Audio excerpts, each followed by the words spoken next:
राजू ने दौड़ते पैरों को रोका, जहाँ अंधेरी की गहराई से एक महिला की आवाज़ चीखी, कृपया मेरी मदद करो। लेकिन यह चीख इतनी भयानक थी कि राजू को लगा कि मानो इनमें सिर्फ दर्द ही नहीं, मौत की ठंडक भी बसी है। वो लड़की कौन थी और उसे क्या हुआ था? तो आइए स्टोरी में आगे बढ़ते हैं। राजू एक गांव का युवा लड़का शहर में मार्केटिंग सेक्टर में काम करता है। वह छोटे मोटे होटलों में रुककर बारी बारी से बिल बना लेता है। इसे उसकी पैसों की बचत हो जाती थी। एक दिन वह बहुत देर तक काम करके वापस आ रहा था। रात का अंधेरा घिर चुका था और सड़कें सुनसान थी। राजू थक गया था और जल्दी से अपने होटल पहुंचना चाहता था। तभी उसने एक अजीब सी आवाज़ सुनाई दी। राजू ने दौड़ते पैरों को रोका, जहां अंधेरी की गहराई से एक महिला की आवाज़ चीखी, कृपया मेरी मदद करो। लेकिन यह चीख इतनी भयानक थी कि राजू को लगा कि मानो उनमें सिर्फ दर्द ही नहीं, मौत की ठंडक भी बसी है। यह एक महिला की आवाज़ थी जो मदद के लिए गुहार लगा रही थी। आवाज़ एक गली से आ रही थी। राजू रुक गया और सोचने लगा, क्या उसे गली में जाना चाहिए और मदद करनी चाहिए, या उसे रात के अंधेरे में अकेले जाने से डरना चाहिए। राजू ने हिम्मत जुटाई और गली में जाने का फैसला किया। वह धीरे धीरे गली में आगे बढ़ने लगा। अंधेरा और भी गहरा हो गया था और आवाज़ अब और भी स्पष्ट हो रही थी। राजू एक पुराने जर्जर मकान के सामने पहुंचा। आवाज़ इसी मकान से आ रही थी।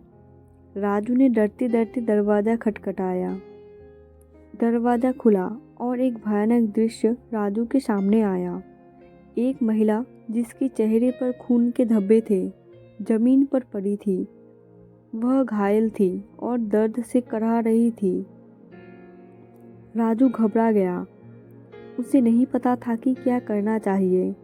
तभी उसने पीछे से किसी के आने की आवाज़ सुनी। राजू ने मुड़कर देखा और एक आदमी को खड़ा देखा। आदमी के हाथ में चाकू था और उसकी आंखों में गुस्सा था। राजू समझ गया कि वह आदमी ही महिला को घायल करने के लिए जिम्मेदार है। डर के मारे राजू के पैरों तले जमीन खिसक गई। आदमी ने चाकू राजू की तरफ उठा लिया। राजू को लगा कि अब उसकी मौत निश्चित है। राजू ने डरते डरते आगे बढ़कर देखा। महिला जमीन पर पड़ी थी, खून से लथपथ। उसकी आंखें बंद थी और उसकी सांस थम रही थी। राजू ने झुककर महिला की नाड़ी टटोली। वह अभी जीवित थी लेकिन बहुत कमज़ोर थी। राजू ने उसे उठाने की कोशिश की, लेकिन तभी महिला की आंखें खोली। उसकी आंखें लाल थीं और उनमें कोई भावना नहीं थी। महिला ने राजू पर मुस्कुराया, लेकिन यह मुस्कान भयानक थी। उसके होठों से खून बह रहा था और उसकी आवाज़ कर्कश थी। तुम यहाँ क्यों आए हो? उसने धीरे से पूछा। राजू डर से काँप रहा था, लेकिन उसने हिम्मत जुटाई और कहा, मैं आपकी मदद करने के लिए आया हूँ। महिला ने हंसी, लेकिन उसकी हंसी में खुशी नहीं थी। मदद? अब तुम देर हो चुके हो। और फिर महिला का शरीर अचानक हवा में उड़ गया। उसकी आंखें चमकने लगी और उसके बाल खड़े हो गए। राजू घबरा गया और उसे समझ नहीं आ रहा था कि क्या हो रहा है। महिला ने अपनी हाथ राजू के तरफ बढ़ाया। उसकी उंगलियों से खून टपक रहा था। मेरे साथ आओ, उसने कहा। राजू डर से चीखा और भागने लगा। उसने पीछे मुड़कर देखा और उसे देखा कि महिला उसके पीछे उड़ रही है। राजू ने तेजी से दौड़ा, लेकिन महिला उसके पीछे पीछे आती रही। वह जानता था कि वह उससे नहीं बच सकता। तभी राजू को एक विचार आया। उसने अपनी जेब से भगवान का नाम लिखा एक ताबीज़ निकाला और उसे हवा में उछाल दिया। ताबीज़ चमकने लगा और महिला रुक गई। उसकी आंखें बंद हो गई और वह जमीन पर गिर गई। राजू ने राहत की सांस ली। वह जानता था कि वह अभी भी खतरे में है, लेकिन कम से कम उसे कुछ समय मिल गया था। राजू ने तेजी से भागना शुरू कर दिया। वह जानता था कि उसे जल्दी से वहां से निकलना होगा। वह दौड़ता रहा जब तक कि उसे एक पुलिस वाला नहीं दिख गया। उसने पुलिस वालों को पूरी घटना बताई। पुलिस वाला राजू को थाने ले गया।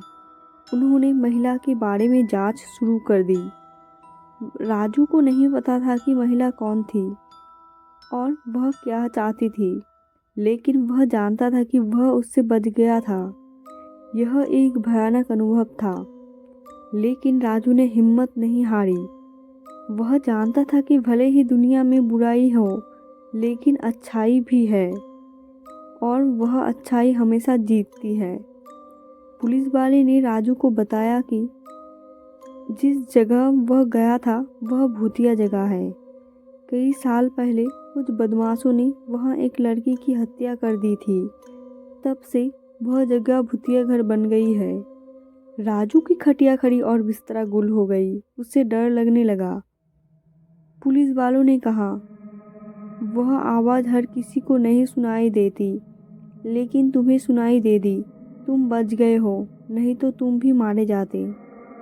राजू काँप रहा था। उसने पूछा, लेकिन वो महिला कौन थी और वो क्या चाहती थी? पुलिस वाले ने कहा, हमें नहीं पता, हम अभी भी जांच कर रहे हैं। राजू घर वापस आया, लेकिन वह रात भर सो नहीं पाया। उसे महिला की भयानक चेहरा और उसकी कर्कश आवाज़ याद आती रही। अगले दिन राजू ने उस जगह पर फिर से जाने का फैसला किया। वह जानना चाहता था कि उस महिला के साथ क्या हुआ था। वह उस जगह पर गया और उसने आसपास के लोगों से पूछताछ की। लोगों ने बताया कि उन्होंने भी उस महिला की आवाज़ सुनी है। राजू ने उस लड़की के परिवार से मुलाकात की। उन्होंने उसे बताया कि उनकी बेटी बहुत ही अच्छी थी और उनकी किसी से भी दुश्मनी नहीं थी। राजू ने पुलिस को सारी जानकारी दी। पुलिस ने जांच शुरू कर दी, लेकिन उन्हें कोई सुराग नहीं मिला। यह रहस्य आज भी अनसुलझा है।